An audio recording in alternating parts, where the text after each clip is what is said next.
and it's that ties in with the story eventually, or it will do as soon as I finish it.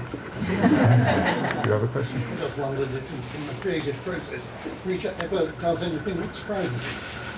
That's a good question. Does Reacher do stuff that surprises me? And you know, a lot of writers say that the characters drive the story, and the characters do things that they don't intend them to do, which on the surface is meaningless. I mean, whose fingers are they on the keyboard?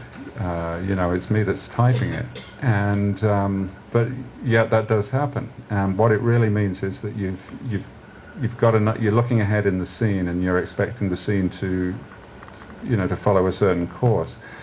And actually, you've not thought about it deeply enough, that, or you've made a mistake in terms of the character's psychology. I remember that very clearly in The Visitor, I guess it was.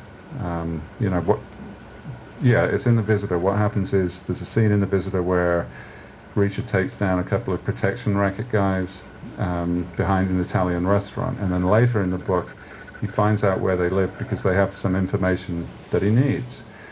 And so he goes around to their apartment and confronts them. And I fully expected that he was going to, you know, tie them to a chair and slap the information out of them or something like that.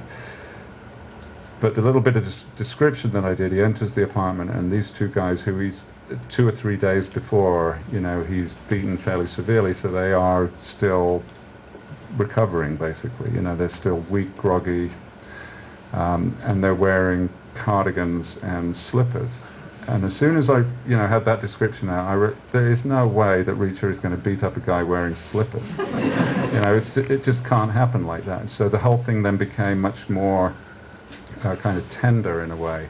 You know, Reacher basically says to them, look, I need this information, and I really want you to give it to me because, you know what's going to happen if you don't.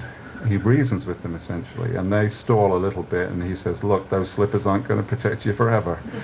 And they give up the information, and he leaves. But that turned out completely differently from how I was envisaging it, even seconds before I was typing it.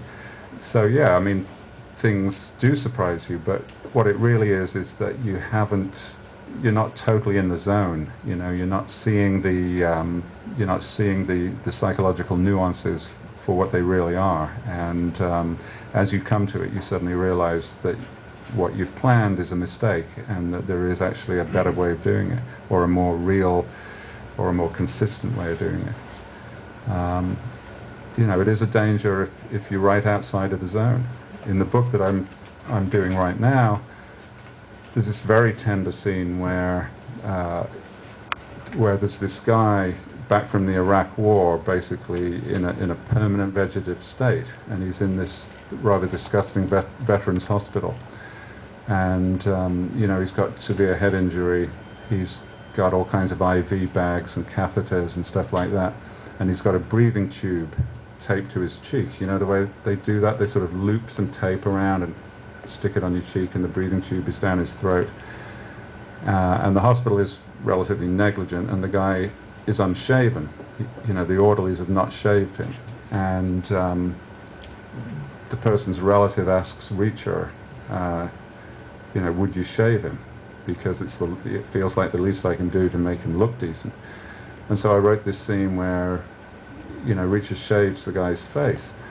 And you know how difficult that is. It's easy to shave yourself because you're used to doing it, but shaving somebody else is extremely difficult. So it's all about how difficult it was. And I wrote the whole scene without remembering that the guy has got a breathing tube taped to his cheek. And you know, that's the kind of mistake you make when you're not thinking your way into it deeply enough. So really, this business about things surprising you is you're just not paying enough attention, essentially. But it does happen to us all, because you hear it all the time. All right, well, thank you so much for coming. It's been a pleasure to see you all.